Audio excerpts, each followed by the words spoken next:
Hi friends, ನಮಸ್ತೆ. Welcome to ಮೆಂಟನ್ಸ್ kitchen. ಇವತ್ತು ನಾನು ವೆಜ್ ಕುರ್ಮಾ ರೆಸಿಪಿನ ಹೇಗೆ ಮಾಡೋದು ಅಂತ ತೋರಿಸ್ತಾ ಇದ್ದೀನಿ. ಗೀ ರೈಸ್, ಪರೋಟ ಇದ್ರ ಜೊತೆ ಎಲ್ಲ ತುಂಬ ಚೆನ್ನಾಗಿರುತ್ತೆ. 100% ಹೋಟೆಲಲ್ಲಿ ಹೇಗೆ ಸಿಗುತ್ತಲ್ಲ ಹಾಗೇ ಇರುತ್ತೆ. ಈ ರೆಸಿಪಿನ ಹೇಗೆ ಮಾಡೋದು ಅಂತ ನೋಡೋಣ. ಮೊದಲು ಒಂದು ಕಡಾಯಿಗೆ 2 ಟೇಬಲ್ ಸ್ಪೂನ್ ಆಗುವಷ್ಟು ಎಣ್ಣೆನ ಹಾಕ್ಕೊಳ್ತಾ ಇದ್ದೀನಿ.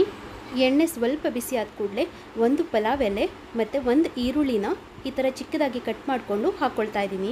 ಇನ್ನು ಸುಮಾರು 2ರಿಂದ 3 ನಿಮಿಷಗಳ ಕಾಲ ಮೀಡಿಯಮ್ ಫ್ಲೇಮ್ನಲ್ಲಿ ಚೆನ್ನಾಗಿ ಫ್ರೈ ಮಾಡ್ಕೊಂಡಿದ್ದೀನಿ. ಸ್ವಲ್ಪ ಕಲರ್ ಚೇಂಜ್ ಆದ ಕೂಡಲೇ ಇದಕ್ಕೆ ತರಕಾರಿಗಳನ್ನು ಆ್ಯಡ್ ಮಾಡ್ಕೊಳ್ತಾ ಇದ್ದೀನಿ.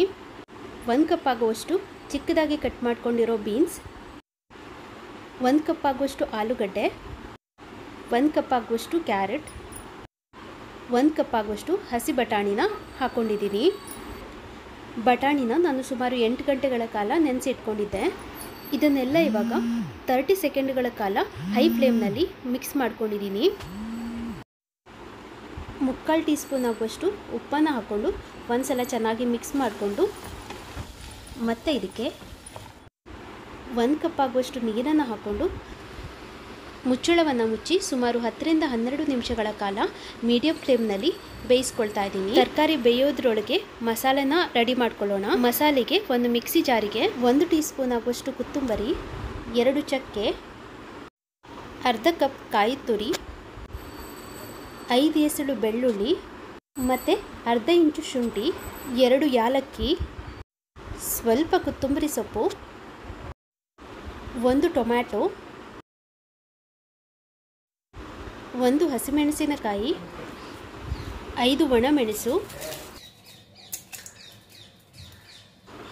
1/4 ಟೀ ಸ್ಪೂನ್ ಆಗುವಷ್ಟು ಅರಿಶಿಣ, 10 ಗೋಡಂಬಿ, 1/4 ಕಪ್ ಆಗುವಷ್ಟು ನೀರನ್ನು ಹಾಕ್ಕೊಂಡು ಇದನ್ನು ಚೆನ್ನಾಗಿ ರುಬ್ಕೊಳ್ತಾ ಇದ್ದೀನಿ.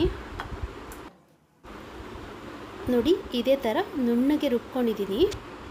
ಇವಾಗ ಸುಮಾರು 12 ನಿಮಿಷ ಆಗಿದೆ. ತರಕಾರಿನೂ ಕೂಡ ಚೆನ್ನಾಗಿ ಬೆಂದಿದೆ. ಈಗ ಇದಕ್ಕೆ ಮಸಾಲೆನ ಆ್ಯಡ್ ಮಾಡ್ಕೊಳ್ತಾ ಇದ್ದೀನಿ.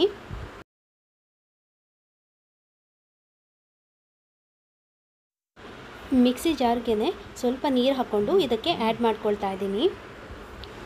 ನಾನಿಲ್ಲಿ ಸುಮಾರು 3/4 ಕಪ್ ಆಗುವಷ್ಟು ನೀರನ್ನು ಹಾಕ್ಕೊಂಡಿದ್ದೀನಿ. ನೀರನ್ನು ನಿಮ್ಮ ಹದ ನೋಡಿ ಹಾಕ್ಕೊಳ್ಳಿ.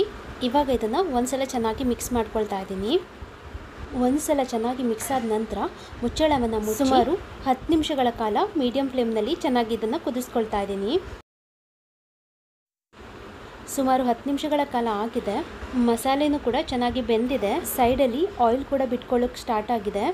ನೋಡಿ ಫ್ರೆಂಡ್ಸ್, ಎಷ್ಟು ಚೆನ್ನಾಗಿ ಬಂದಿದೆ ಅಂತ. ತುಂಬ ಟೇಸ್ಟಿಯಾಗಿರುತ್ತೆ. ದೋಸೆ, ಪೂರಿ, ಗೀ ರೈಸ್, ಪರೋಟ ಇದರ ಎಲ್ಲದರ ಜೊತೆ ತುಂಬ ಚೆನ್ನಾಗಿರುತ್ತೆ ಇದರ ಕಾಂಬಿನೇಷನ್. ಖಂಡಿತ ಟ್ರೈ ಮಾಡ್ತೀರಾ ಅಲ್ವಾ ಈ ರೆಸಿಪಿನ?